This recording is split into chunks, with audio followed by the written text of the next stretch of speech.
Hello friends, welcome back to Jessy vlogs. എല്ലാവർക്കും വിക്രമിൻ്റെയും വേദയുടെയും മറ്റൊരു അടിപൊളി എപ്പിസോഡിൻ്റെ ഓൺ റിവ്യൂയിലേക്ക് സ്വാഗതം.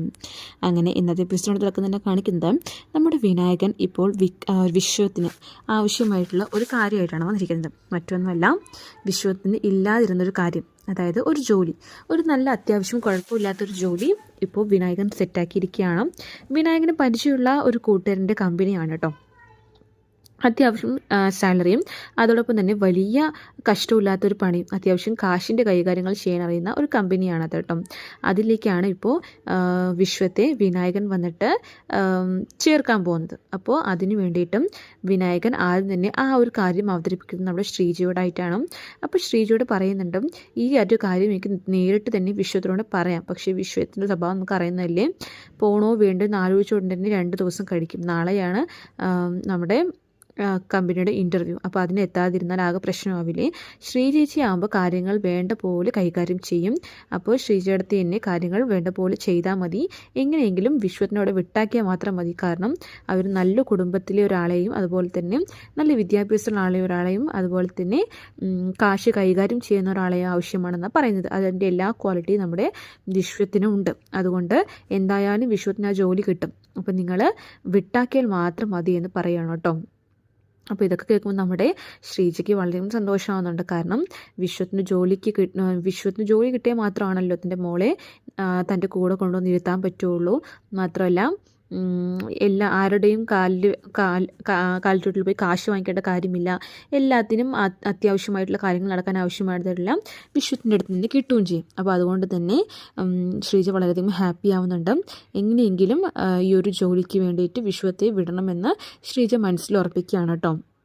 ശേഷം നമ്മുടെ വിശ്വമായിട്ട് ഈ ഒരു ടൈമിൽ വളരെയധികം ടെൻഷൻ അടിച്ചിരിക്കുകയാണ്.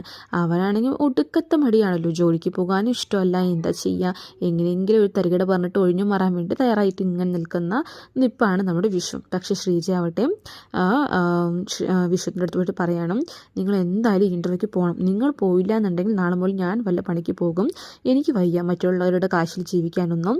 ഞാൻ ഇവിടേക്ക് വന്നത് നിങ്ങളുടെ കാശിൽ ജീവിക്കാനാണ്. മാത്രമല്ല എൻ്റെ മോളെ എനിക്ക് ഒരുപാട് കാലമൊന്നും അകറ്റി നിർത്താനും കഴിയില്ല. അവളോട് കൂടെയുള്ള ഓരോ നിമിഷവും എനിക്ക് എത്രത്തോളം വിലപ്പെട്ടാണെന്ന് നിങ്ങൾക്ക് അറിയില്ലേ.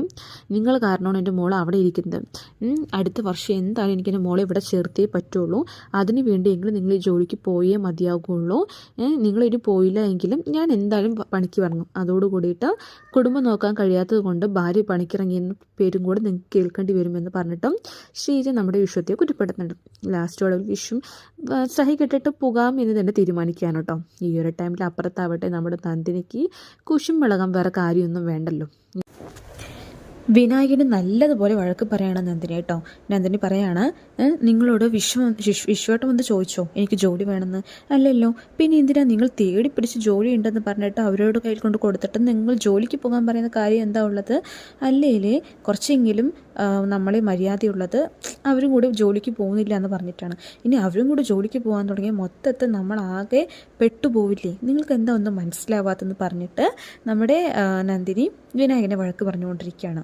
മാത്രമല്ല ഇനി അയാൾ ഉയർന്ന ശമ്പളമൊക്കെ വാങ്ങിക്കഴിയുമ്പോൾ ശ്രീചേച്ചിക്ക് തലക്കനമാവും, പിന്നെ എന്നെ ഒരു റെസ്പെക്റ്റും ഉണ്ടാവില്ല. ഇതൊന്നും വേണ്ടായിരുന്നു എന്ന് പറഞ്ഞിട്ട് നന്ദിനി ഇങ്ങനെ പിറുപിറുത്തുകൊണ്ടിരിക്കുകയാണ് കേട്ടോ. അപ്പോൾ വിനായകൻ പറയാണ്, നിനക്ക് ഈ വീട്ടിൽ ആരും നന്നാവണമെന്നും ഇഷ്ടമല്ല അല്ലേ? എല്ലാവരും നിനക്ക് താഴെ പോകണം എന്ന് മാത്രമേ ചിന്ത നിനക്കുള്ളൂ. എപ്പോഴും നിൻ്റെ ഈ സ്വഭാവം ഒന്ന് മാറാൻ പോകുമെന്ന് എനിക്കറിയില്ല എന്ന് പറയണം. അപ്പോൾ നമ്മുടെ നന്ദിനി ഒന്നും മിണ്ടുന്നില്ല, അവരോട് പറയുന്നില്ല കേട്ടോ. ശേഷം വിനായകൻ ആ ഒരു സത്യം തുറന്ന് പറയാണ് നമ്മുടെ നന്ദിനോടായിട്ട്. എടി പൊട്ടിക്കളി, നീ എന്ത് വിചാരിച്ചു? എനിക്ക് അവനോടുള്ള സ്നേഹം കൊണ്ടാണ് ഞാൻ അവർക്ക് ആ ജോലി വാങ്ങിക്കൊടുക്കുന്നതെന്ന് നീ വിചാരിച്ചോ? എന്നാ നിനക്ക് തെറ്റി. അതല്ല, ഇതൊരു നാടകമാണ്. അതായത് അവൻ ഈ കമ്പനിക്ക് പോകുന്നതും അവനിക്ക് ശമ്പളം കൊടുക്കുന്നതും എല്ലാം തൽക്കാലം ഒരു അഡ്ജസ്റ്റ്മെൻറ്റ് മാത്രമാണെന്ന് പറയാണ്. അപ്പോൾ ഒന്നും മനസ്സിലാവാൻ നന്ദിനി ഇങ്ങനെ നിൽക്കുകയാണ് കേട്ടോ. അപ്പോൾ എന്താ നിങ്ങൾ പറയുന്നത്, എനിക്കൊന്നും മനസ്സിലാവുന്നില്ല എന്ന് നന്ദിനി പറയുമ്പോൾ വിനായകൻ പറയണം, അതെ ഇതൊക്കെ ഒരു സെറ്റപ്പാണ്. അതായത് വേദയെയും വിക്രമിനെയും പിരിക്കാൻ വേണ്ടിയിട്ട് പുതിയ ഒരടവാണ് ശ്രീകാന്തിൻ്റെ. അവനിക്ക് ഇങ്ങനെ ഒരു ജോലി വാങ്ങിക്കൊടുക്കാൻ പറഞ്ഞതും കമ്പനിയിലേക്ക് വരാൻ പറഞ്ഞതും ആ കമ്പനി തന്നെ ശ്രീകാന്തിൻ്റെയാണ്. അത് നിനക്ക് അറിയുമെന്ന് ചോദിക്കുന്നുണ്ട് കേട്ടോ. അപ്പോൾ അതെന്താ നിങ്ങൾക്ക് ചെയ്താൽ പോരായിരുന്നു അത്, അപ്പോൾ നിങ്ങൾക്ക് കിട്ടുമായിരുന്നില്ല സാലറി എന്നൊക്കെ പറയുകയാണ്.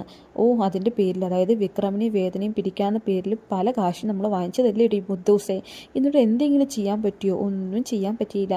ഇനിയിപ്പോൾ നമ്മൾക്ക് തന്ന കാശിന് നമ്മളൊന്നും ചെയ്യാത്തതുകൊണ്ട് ആ കാശ് തിരിച്ചു ചോദിക്കാതിരുന്ന അതിൻ്റെ വലിയ ഭാഗ്യം.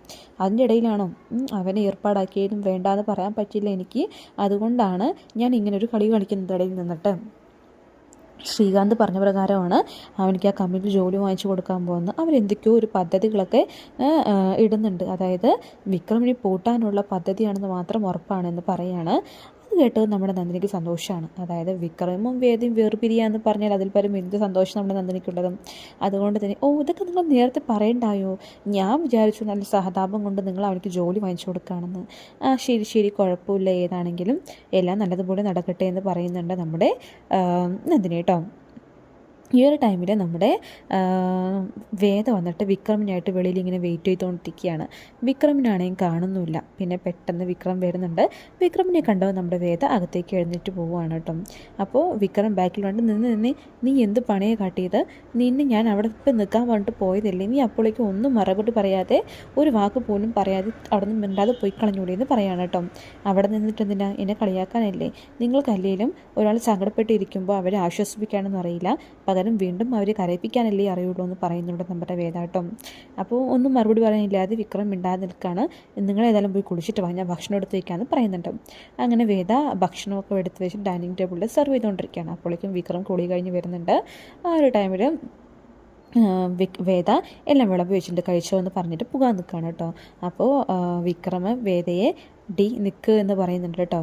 അപ്പോൾ വേദ പോയിക്കൊണ്ടിരുന്ന വേദ അത് കേട്ടിട്ട് എന്താടാ എന്ന് ചോദിക്കും. അത് കേട്ടതും വിക്രം ആകെ അന്തളിച്ചു പോയി. കാരണം അവളുടെ വേദയുടെ വായിന്ന് എന്താടാ എന്നുള്ളൊരു വാക്ക് വിക്രം പ്രതീക്ഷിച്ചിട്ടില്ല. അതുകൊണ്ട് തന്നെ അവൻ വളരെയധികം ഷോക്കാവുന്നുണ്ട് കേട്ടോ. ശേഷം എന്താ നീ പറഞ്ഞതെന്ന് പറഞ്ഞിട്ട് വീണ്ടും ചോദിക്കുന്നുണ്ട്. ഈ എന്താടാ എന്ന് പറഞ്ഞിട്ട് വീണ്ടും യാതൊരുവിധ കൂസലില്ലാതെ വളരെ കൂളായിട്ട് നമ്മുടെ വേദ പറയുന്നുണ്ട് വീണ്ടും കേട്ടോ. ശേഷം വിക്രം പറയാണ്, എൻ്റെ തമാശകൾ എപ്പോഴും പരാജയമാണോ, എപ്പോഴെങ്കിലൊക്കെ വർക്കാവാറുണ്ടല്ലോ എന്ന് ചോദിക്കുന്നുണ്ട് കേട്ടോ. അപ്പോൾ വേദ ചിരിക്കുകയാണ്. അതായത് വിക്രം ആ ഒരു ടൈമിൽ അവിടെ വെച്ചിട്ട് വേദയെ സങ്കടം മാറ്റാൻ വേണ്ടി സംസാരിപ്പിച്ചതാണ്. പക്ഷെ അത് വേദയ്ക്ക് കൂടുതൽ സങ്കടമാണ് ഉണ്ടാക്കിയത് കേട്ടോ. അത് ഉദ്ദേശിച്ചാണ് വിക്രം പറഞ്ഞത്. അത് വേദയ്ക്ക് മനസ്സിലാവുകയും ചെയ്തിട്ടുണ്ട്. അങ്ങനെയാണ് കാണിക്കുന്നത്. സോ നമുക്ക് വെയിറ്റ് ചെയ്ത് കാണാം കൂടുതൽ എപ്പിസോഡിനായിട്ട്. Thanks for watching.